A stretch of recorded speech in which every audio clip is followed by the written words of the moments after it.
Iki antarane sambungan keluarga Tuban. Kowe kudu ngerti, lamun kok kegawapan iki buruk. Ora mung Tuban. Kawon bojone bro kok bakal nandang ilang. Yen pancen sebulan karepku. Kepengin ayo nek wanita pinangka sisian sundel gitu kan. Ayo tak ganti yang Tuban. Aku yo sedulur kang aran Sri Uning. Upama bobotan timbang. Ayune ora beda adoh lawan kang Bukmur. Sedheke waktu ora kumorto Kanjeng Bajipati ora gelem. Yen pancen kowe dadi palangku pengen ngrokake cepet kadang. Rawe-rawe rantas malang-malang batu.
Prajurit Lamongan siji Boko siji.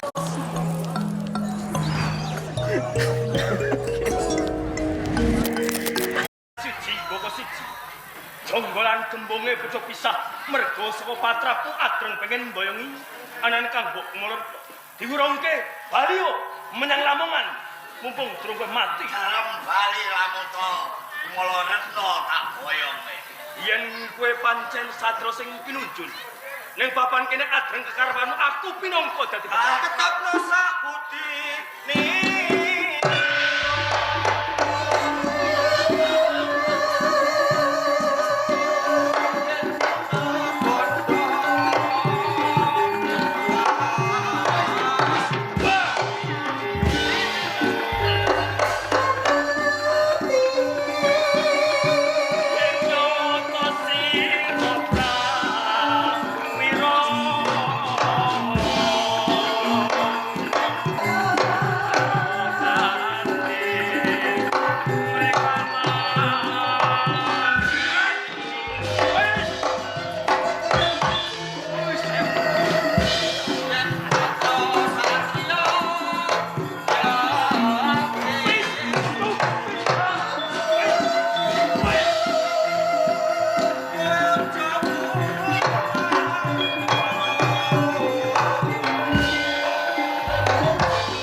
Yen wis eman lawan nyawamu, mumpung tak otak wis sawangan sedulurmu Gonjang iki mati.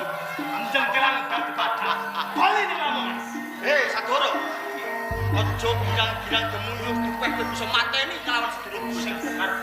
Coba sawang ana kedadian apa?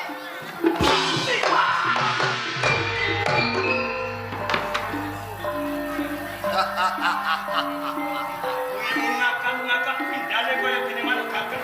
Seneng atimu wae. Dulurku Wijang merapat. Waton isih ana Gonjang. Ora bakal Ora usah kuat.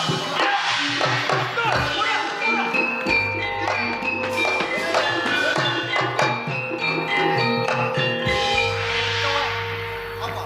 Karep lagi. Ujung Sadoro. Ujung Sadoro. Goblok. Lah aku iki mati langkai sik kok lagi bujuk. kalau wis oke.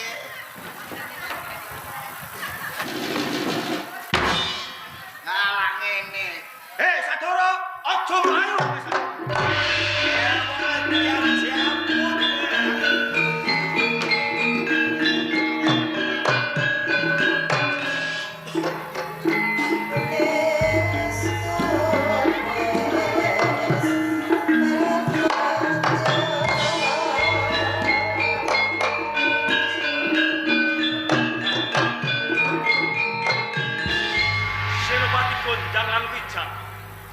Jebul menungso sing pengpengan.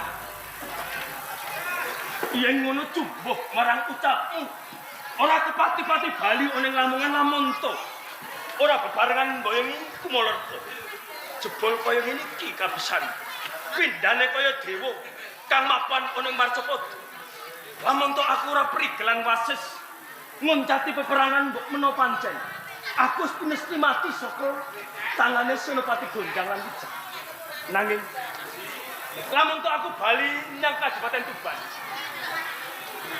Padha wae aku mirang-mirangke marang diri pribadiku kamangka. Aku salah sawijine putra pengayoman. Lan uga satriya saka Kabupaten Tuban. Nanging kepiye carane anggonku bisa minang tetandingan kelawan Senopati Gonjang lan Wijang. Oh iya, lelakon-lelakon sing lagi wae tak lakoni. Jebles, nalika mbiyen aku nonton wayang ringkit. Nalika dalang kae beber cerita. Dumajine perang Baratayuda Dewi Rangun. Antarane Pandhawa lan Kurawa. Ewan dene sing dadi senopati perang. Ana Pandhawa ora ana liya Raden Bratasena, ya Bimasena. Senopati loro kang jaduk mblegedhuk. Saka Kurawa ora ana liya Wikata Bama lan Bama Wikata. Nalika perang ageng kang gegepuntar. Nalika Wikata Bama maju ning tenahe Raranggana, ditamani piyambale Gadur Sakpala sak temah ajur mumur kuandane. Nanging aneh jagat lamun to dilompati lawan Bama Wikata. Saknalika uga Wikata Bama kae bisa urip. Koso baline kaya ngono. Lamun to Wikata Bama gak ditampani kuku Pancanaka bebasan ajur mumur kuandane. Nanging yen dilompati sedulure saknalika uga kae bisa waliya sak temah jati sak temah buku.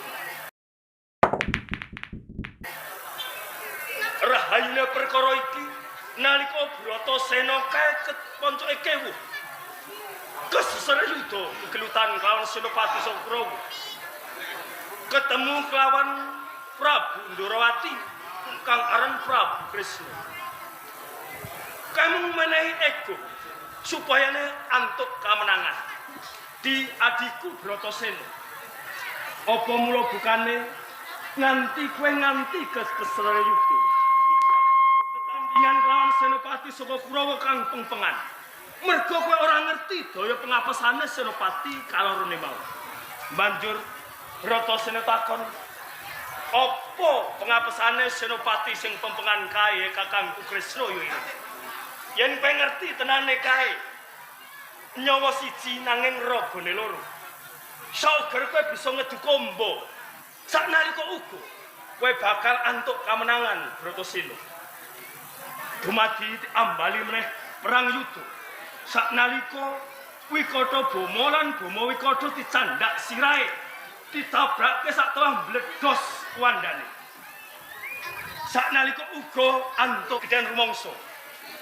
Ya mung sarana iki kang aran Kyai Jalaranti. Mbok menawa iki bisa ngendarat patrapan tumindakmu kabeh. Hei Senopati Gonjang lan Wijang. Tambah make kowe Wikata Bama lan Bama Wikata.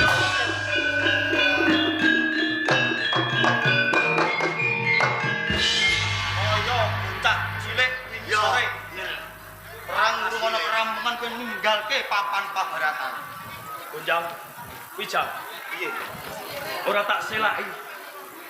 Aku lagi wae nglakoni dhewe. Yen to kowe pancen sadra sing pinunjul, sadra sing pempengan pilih bobot pilih tanding. Nalika ana ing sisih kono kae aku ngadani gegelutan kelawan kuwi.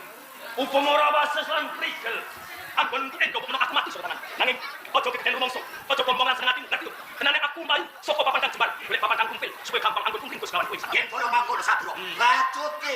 Monggo ora bocah. Yen mentri mau ngandel katose balung lan uga letik kulit. Taun ono windonono peperangan iki ora ono kampung. Sing kok karep Yen kowe kumpul nambani pian utang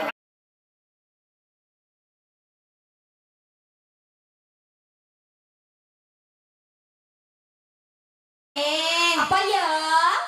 Napa, Bu? Lagi metu kok wis bojo loro ya. Ya wong sida kumpul